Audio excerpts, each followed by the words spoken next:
Quem é Jesus Cristo para você? Jesus Cristo foi 100% humano, mesmo sendo Deus aqui nessa terra? O que significa Filho unigênito de Deus? Meus irmãos, a paz do Senhor, estamos começando mais um vídeo semanal e nesta semana iremos estudar o Senhor e Salvador Jesus Cristo. Nosso texto está em João, capítulo 1, versículo 1 ao 14. Esta semana tá uma bênção, meus amados. Vamos continuar então estudando os vídeos da nossa escola, a revista Escola Dominical. Estamos na lição de número 4. E essa semana vamos falar sobre o Senhor e Salvador Jesus Cristo. Temos por objetivo de explicar sobre a divindade de Jesus Cristo, explicar da humanidade e da divindade do nosso Senhor Jesus Cristo. Então vamos ver o que essa lição tem para nos ensinar.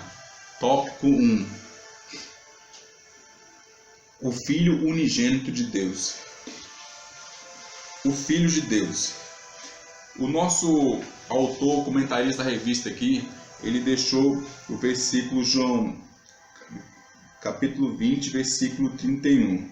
Olha o que está escrito aqui, a palavra de Deus.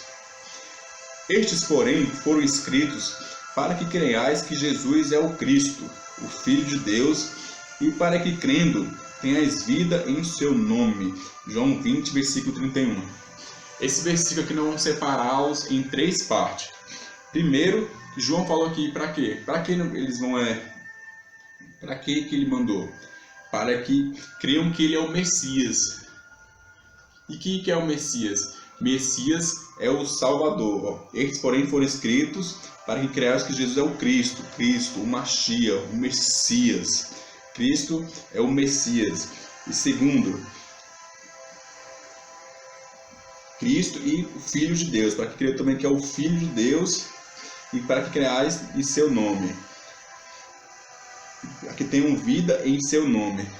Ou seja, para que tenham redenção em seu nome. No nome de Jesus Cristo nós temos vida. Porque outra hora nós andávamos desgarrados, outra hora nós andávamos como ovelha indo para o matadouro. Mas louvado seja o nome do Senhor, que agora nós temos nosso Salvador, o Messias, Jesus Cristo, Filho de Deus, que nos dá vida. Em Cristo Jesus nós temos vida. Ele é o nosso Senhor. Isso foi o que o autor quis nos dizer. E agora ele deixou aqui também Isaías capítulo 9, versículo 6. Eu achei muito interessante a forma que o nosso autor ele comentou para nós esse versículo. Eu nunca tinha visto dessa forma. Já li várias vezes esse versículo, mas do jeito que ele falou, me chamou bastante atenção. Em Isaías 9, versículo 6, está escrito assim, ó. 9. Porque um menino nos nasceu, um filho se nos deu. O nosso autor, que comentarista da revista, ele fala que ele mostra para nós que as duas partes de Jesus Cristo, a parte humana e a parte divina do Messias. Ó, perceba, a profecia de Isaías anuncia, porque um menino se nos nasceu. Quando o autor quando o versículo está falando de um menino nos nasceu, está falando da parte humana de Jesus Cristo. Que Jesus Cristo teve que vir nessa terra da forma correta. Jesus Cristo teve que vir aqui nessa terra pelo nascimento, para entrar nessa terra aqui, porque Deus fez essa terra para homens, para seres humanos. E para entrar nessa terra é necessário entrar da forma correta, que é através do nascimento de uma mulher. E Jesus Cristo, para vir para essa terra, ele teve que vir da forma correta, ele teve que vir através do nascimento. E a parte divina, que foi o Espírito Santo que colocou a semente, foi o Espírito Santo que fez gerar em Maria o Filho de Deus. E ó, a segunda parte, e um filho se nos deu. Essa parte, um filho se nos deu, fala da divindade de Cristo também, que um filho se nos deu. Porque Jesus Cristo já era nascido antes da fundação do mundo. Isso está em João capítulo 17, versículo 5. Capítulo 17, versículo. Que Jesus Cristo fala assim, orando, ele fala assim, ó Pai, Lembra da glória que tinha contigo antes da fundação do mundo. Antes da fundação do mundo, Jesus Cristo já estava com o Pai. Está escrito lá, confere na sua Bíblia. Jesus Cristo já era um filho se nos deu. Deus deu seu filho. O Pai deu seu filho para nós. Um filho se nos deu. Glória a Deus por isso. Aleluia. Agora, ponto 2. Significado. João 14, versículo 8 e 9. Significado. Nesse versículo, o autor quis colocar para nós que nesse versículo está escrito que Jesus falando assim para Filipe: quem vê o Pai também vê a mim. Porque Filipe orando a Jesus, pedindo para Jesus: nos mostre, nos leve pelo menos ao Pai. E Jesus aí fala: quem vê a mim, vocês estão tanto tempo comigo e não sabe, quem vê a mim também vê o Pai. E em João 10,30 ele fala bem assim: eu e o Pai somos um. Então aqui mais uma vez Jesus ratificando que ele e o Pai são um. Quem vê a Jesus Cristo também vê o Pai. Ponto 3. O significado de unigênito. Essa parte também aqui é muito interessante. Unigênito. Você sabe o que significa unigênito? Vamos aprender então. Termo específico. Quando fala de unigênito, eu acho que muitos de vocês já devem ter ouvido falar sobre a Gênese, que cada espécie segue um determinado padrão de sua espécie, a Gênese. O ser humano tem algo específico da sua espécie que é falar. Falar, isso é específico da espécie do ser humano. O pássaro, específico do pássaro, eles voam e cada um tem dentro da sua Gênese, algo específico. Une significa que ele é único.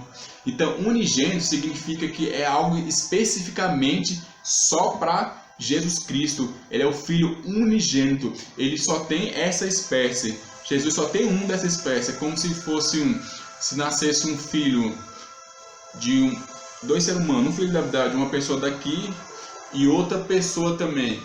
Eles não eram unigênitos, porque são da mesma espécie.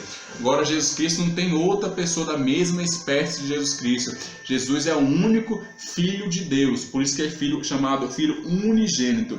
Diferente de filho primogênito. O que é filho primogênito? Primogênito vem de primo, o primeiro filho. Isso significa filho primogênito. Nós seres humanos, quando temos 3, 4, 5 filhos, o primeiro filho será o nosso filho primogênito. E na Bíblia tinha as bênçãos para o filho primogênito e assim por diante. Então agora você já sabe o que significa filho unigênito de Deus. Ponto 2. A deidade do Filho de Deus. O Verbo de Deus. Ele deixou aqui, o comentarista da revista, deixou em João capítulo 1, versículo 1. Que está escrito, vamos lá ver que está escrito. João 1, capítulo 1.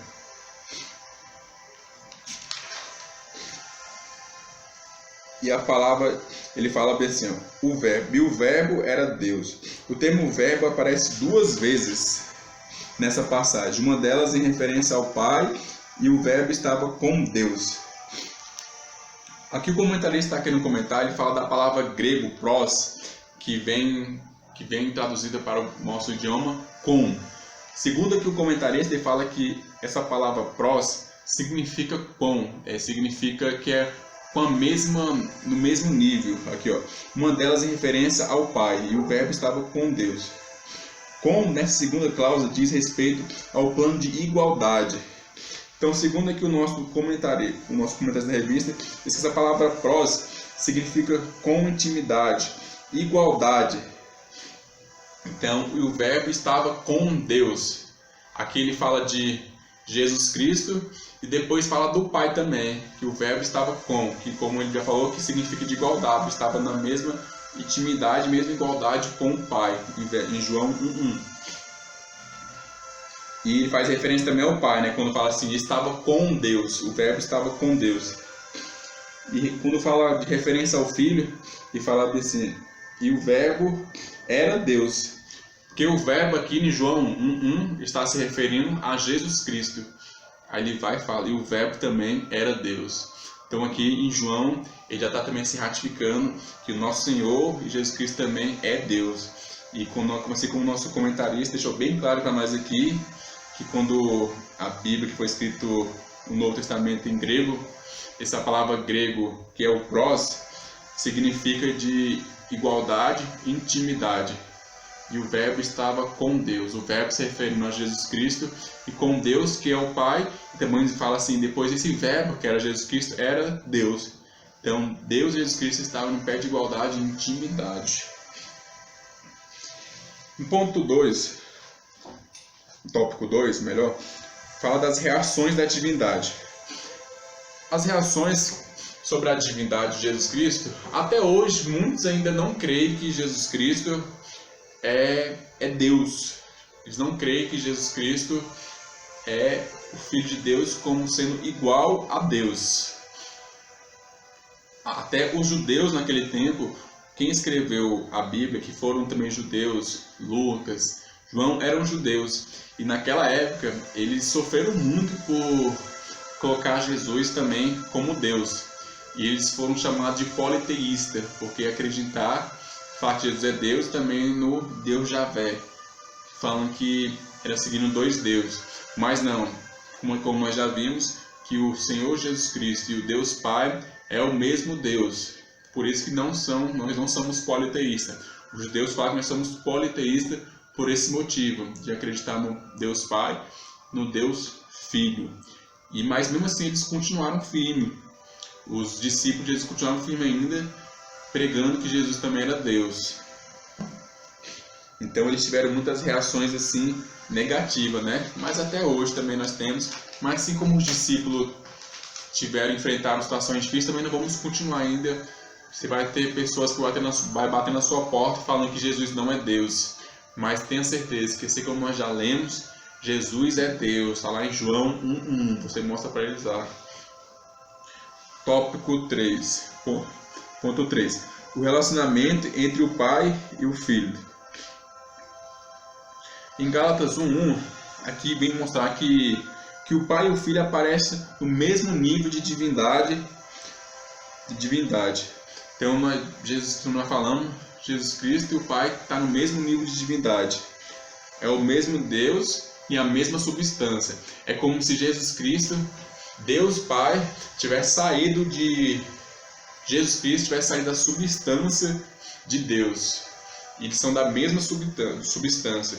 E o Pai Ele deu o seu Filho, a mesma substância para nós, para morrer por nós. Isso por isso que fala que ele é o mesmo, sai da mesma substância, ele é o mesmo Deus. Ele veio do Pai, mesma substância do Pai, Jesus Cristo.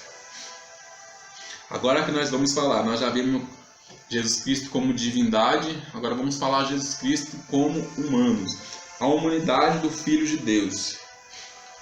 Em João 1, no versículo 1, ele vem trazendo Jesus como Deus, né? Ele fala assim, o Verbo estava com Deus e era Deus.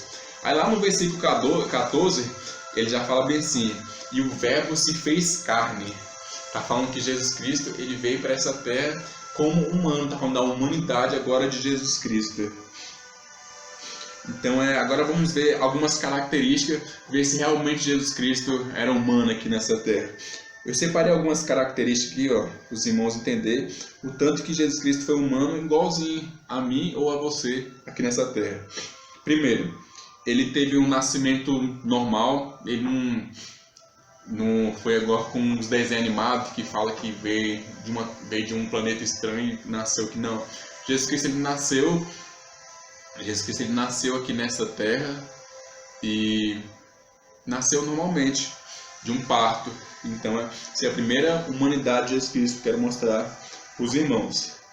Segundo, ele cresceu em estatura e sabedoria. Está lá em Lucas 2,52. Quando fala que ele cresceu em estatura e sabedoria, que nos mostra que Jesus ele foi criança, ele foi adolescente, E cresceu, ele teve que também estudar, teve que ler, igualzinho qualquer outra criança. E tem várias passagens que fala que ele sentiu sono, que ele sentiu fome, sentiu sede, sentiu cansaço. Jesus fala que ele sofreu, ele chorou, ele sentiu angústia. Então são necessidades do ser humano, né? Nós também sentimos fome, nós sentimos sede, nós chora. Então isso nos declara a humanidade de Jesus Cristo. E agora eu quero te fazer uma pergunta. O que você acha? Você acha que Jesus Cristo, ele sendo Deus e também sendo 100% homem, você acha que de alguma forma ele usou essa divindade para conseguir, assim, de uma forma assim, sobressair ou ser melhor nas áreas humanas? O que você acha? A Bíblia não nos informa isso. Pelo menos a Bíblia não nos informa isso. E eu creio que Jesus Cristo, ele sofreu, veio aqui como humano e passou as mesmas necessidades que nós, como humanos também. Então agora vamos ver aqui vemos característica humana, né? Agora o ponto 3. A necessidade de encarnação do Verbo. Por que Jesus Cristo teve que se fazer carne? Deus Pai, o nosso Deus, ele não poderia somente acabar com tudo e fazer outra humanidade perfeita, não. Isso nos mostra a graça do nosso Pai, a graça de nosso Deus Pai, de Jesus Cristo. Porque o pecado entrou pelo um homem carnal, um homem humano. E também o pecado teve que sair pelo humano. Jesus Cristo veio aqui, a Bíblia nos fala, como o segundo Adão e tomou os nossos pecados sobre ele. Jesus Cristo provou para nós que tem como vencer o pecado como humano. Foi por isso que a necessidade da encarnação de Jesus Cristo nessa terra, para levar os pecados que havia sobre nós. Necessidade de encarnação. Por isso, então, o homem pecou, aí teve a redenção. O que é redenção? Redenção é que Jesus Cristo teve que pagar um preço por nós.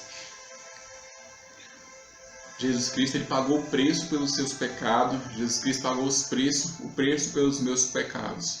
Louvado seja o nome de Jesus Cristo por isso. E a Bíblia diz que todos nós, em Romanos 3:23, a Bíblia diz que todos pecaram e destituídos estão da glória de Deus. Então não tinha como ser salvo se não fosse pelo sangue de Jesus Cristo ali na cruz. Então, meu amado, por isso eu quero concluir esse vídeo semanal dizendo para você que seja grato a Jesus Cristo. Seja grato a Jesus Cristo pelo preço que ele pagou na cruz. Seja grato a Jesus Cristo com as suas atitudes. Mostrando a ele que você realmente é grato pelas coisas, pelo preço que ele pagou, porque Jesus Cristo nos redimiu do pecado, pagando um grande preço por nós. Então eu quero concluir dizendo para você que seja grato. Que Jesus te abençoe até a próxima aula.